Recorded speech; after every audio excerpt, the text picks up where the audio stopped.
as you know, we do endorse, and we have endorsed Republican candidates for office. We've endorsed Scott Olschlager, who has been a huge supporter. We have endorsed Senator Gail Manning, who has been a supporter.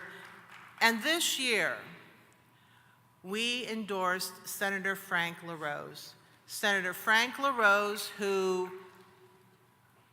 for Senate Bill 5, lied to me many, many times saying he wasn't going to vote for it, but he did.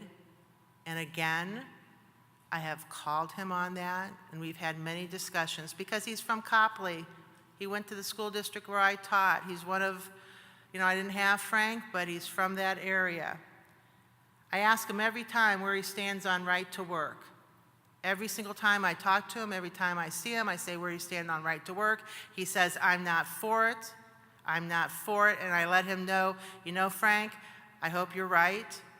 I hope you're right, but you have to know there's that little thought in the back of my head.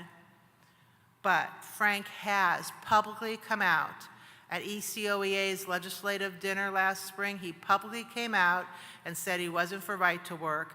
I have it on a text that he sent me when I asked him, that he said it. So we're going to see. But I will tell you right now that the endorsement of Frank LaRose, your endorsement, has had a far-reaching effect.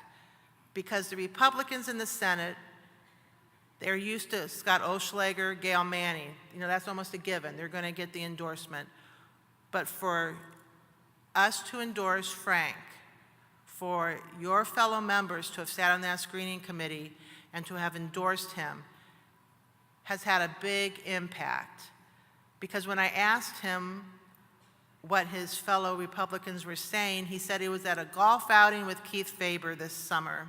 And when he told Keith Faber that he got our endorsement, he said Keith Faber almost fell to the ground. And I said, really, almost? And he goes, no, I'm saying he literally almost fell to the ground.